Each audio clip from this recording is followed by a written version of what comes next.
Et si je vous disais que votre façon de manger, c'est-à-dire votre rapport à l'alimentation, est peut-être la raison pour laquelle vous n'arrivez pas à perdre du poids, et ça même en suivant tous les régimes du monde.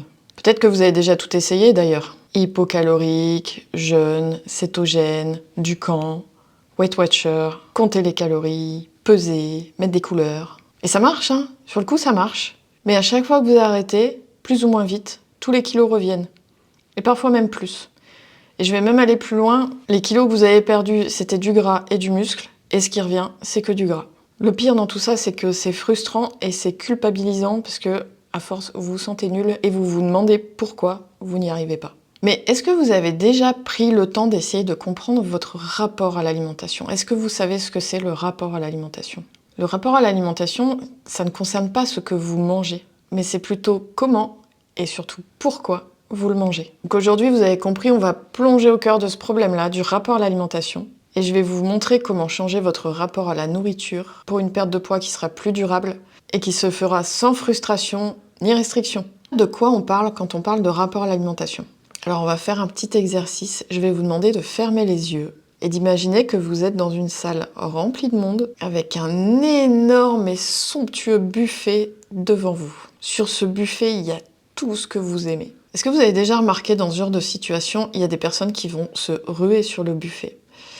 Il y en a d'autres qui vont y aller avec parcimonie et il y en a d'autres qui vont lutter littéralement pour ne pas y aller ou pour ne pas y retourner. Et chez cette dernière catégorie de personnes, il y a vraiment une lutte intérieure. Qu'est-ce que je prends? Est-ce que je prends ci? Est-ce que je prends ça? Non, ça c'est pas bien. Ouais, mais ça a l'air bon. Mais ça je devrais pas. Ah, mais ça j'en ai tellement envie. C'est ça le rapport à l'alimentation. C'est pas seulement ce que vous allez mettre dans votre assiette, mais c'est toute la dynamique mentale qui va avec. Tout ce dialogue intérieur qui accompagne le simple fait de manger ou d'être en contact avec la nourriture. Ça va concerner nos habitudes alimentaires. Est-ce qu'on mange toujours la même chose? Est-ce qu'on mange à heure fixe? Est-ce qu'on fait attention à la qualité de ce qu'on mange? Ou alors est-ce qu'on mange par automatisme? Est-ce qu'on fait les courses en fonction de ce qu'on aime ou en fonction d'un objectif de poids, par exemple? Est-ce que vous évitez certains aliments par peur qu'ils vous fassent grossir? Est-ce que vous vous interdisez certains aliments? Est-ce que vous les mangez avec culpabilité? Ça va plutôt être dans les émotions, on va voir après. Les sensations alimentaires aussi, ça fait partie du rapport à l'alimentation.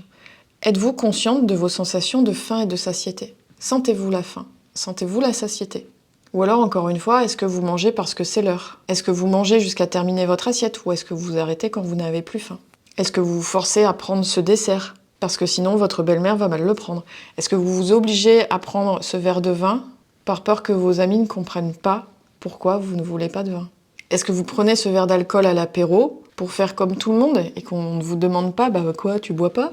Évidemment que dans le rapport à l'alimentation, il y a aussi l'alimentation émotionnelle. Je pense qu'on a toutes un jour mangé par ennui, pour se réconforter, pour se calmer, ou encore parce qu'on est fatigué. Tout ça, c'est de l'alimentation émotionnelle. On ne mange pas par faim, mais pour répondre à un besoin psychologique. Et puis, il y a aussi les croyances alimentaires. Le pain fait grossir. Il faut pas manger gras, c'est pas bon pour la santé, ça donne des maladies cardiovasculaires et ça fait grossir. C'est totalement faux au passage. Il faut pas sauter de repas. Il faut manger à heure fixe. Il faut finir son assiette parce qu'il y a des petits-enfants qui meurent de faim dans le monde. Comme si ça allait changer quelque chose. Il y a énormément d'idées reçues autour de l'alimentation qui influencent inconsciemment nos comportements alimentaires. Donc ce rapport à l'alimentation, il peut être équilibré. Dans ce cas-là, vous mangez en respectant vos besoins naturels. Ou alors il peut être déséquilibré, c'est-à-dire guidé par vos émotions, par votre éducation, par vos croyances ou par vos habitudes. Et là, on commence à comprendre qu'on ne peut pas travailler l'alimentation sans travailler son rapport à l'alimentation. Et ça, c'est bien le problème des régimes traditionnels, je vais dire, qui vous disent quoi manger. Parce qu'ils ignorent complètement le pourquoi et le comment vous devez manger. Si vous mangez sous l'effet des émotions ou par automatisme, peu importe le régime, vous reprendrez du poids une fois que vous arrêterez. Parce que c'est un cercle vicieux.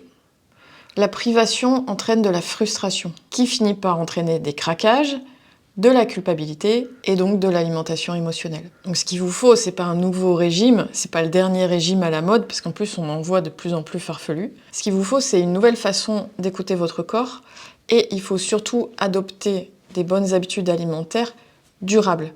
Moi, ce que je reproche au régime traditionnel, c'est que c'est des one-shot, j'appelle ça. C'est-à-dire, ça va durer 3 mois, on va vous faire perdre 10 kilos en 3 mois, et puis après, vous pouvez pas rester dans ces méthodes-là parce qu'elles sont trop restrictives. Donc vous revenez dans vos anciennes habitudes et vous reprenez vos kilos. Alors comment travailler ce rapport à l'alimentation? Le but quand vous entamez un rééquilibrage alimentaire, c'est de reprendre le contrôle de votre alimentation sans interdit ni restriction. Arrêtez de voir l'alimentation comme une menace à votre objectif. Voyez-la comme un allié. C'est par l'alimentation évidemment que vous allez réussir à atteindre vos objectifs. C'est par l'alimentation que vous allez être en meilleure santé. C'est votre allié. Et vous pouvez manger de tout tant que vous savez écouter vos signaux internes.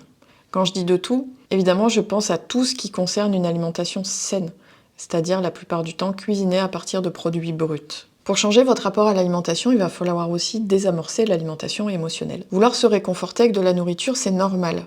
Manger, c'est un plaisir. Mais ça ne doit pas être votre seule source de réconfort. Il va falloir trouver d'autres alternatives. Il va falloir trouver ce qui vous réconforte en dehors de la nourriture. Je suis sûre qu'il y a plein de choses. Ça peut être de l'écriture, ça peut être de faire une marche, ça peut être de faire un câlin à vos enfants, à votre animal de compagnie.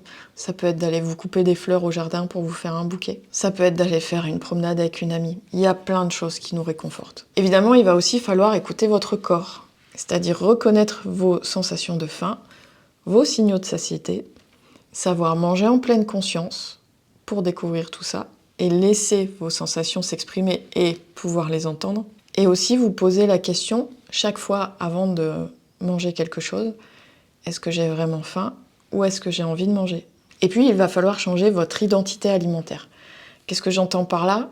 C'est que tout ça, ça n'est pas qu'une question de volonté, c'est aussi une question d'identité. Vous devez devenir quelqu'un qui mange naturellement de façon équilibrée, comme si c'était ancré en vous, sans effort. Demandez-vous à chaque fois, par exemple, à l'heure du déjeuner, que mangerait une personne qui est à son poids de forme, qui est en santé, qui est très dynamique? Que mangerait la personne que vous voulez devenir? C'est ça, changer d'identité. Donc vous l'aurez compris, encore une fois, je vous le répète, pour moi, on ne peut pas travailler l'alimentation sans travailler le rapport à l'alimentation.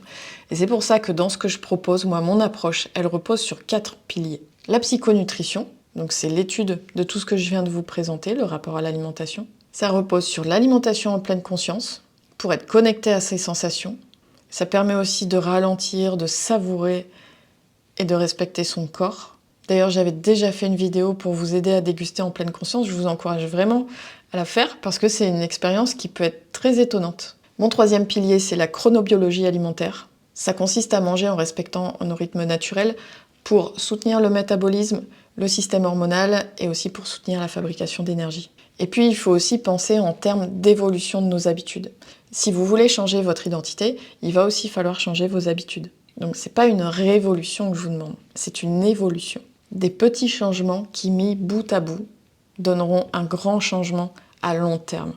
Il ne faut pas viser court terme, comme dans tous ces régimes de 3 mois qu'on peut voir un peu partout. Il faut vraiment viser long terme si vous voulez avoir des résultats durables. Si vous mettez tout ça en place, imaginez la version que vous serez de vous-même dans un an. Vous en serez où? Qui serez-vous? Quelle identité aurez-vous dans un an? Moi, je peux vous dire où vous en serez si vous mettez tout ça en place.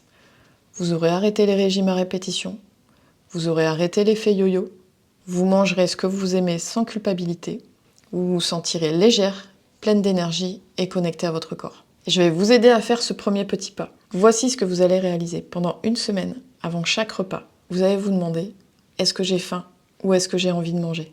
Et ensuite, vous allez prendre votre repas en pleine conscience, en mastiquant, vous ferez du bien à votre système digestif, et en appréciant chaque bouchée.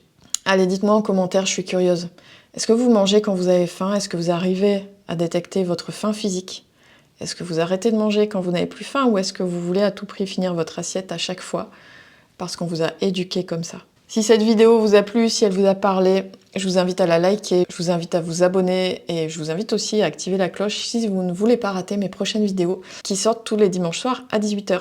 Donc moi je vous dis à la semaine prochaine pour une nouvelle vidéo et d'ici là, soyez douce avec vous-même.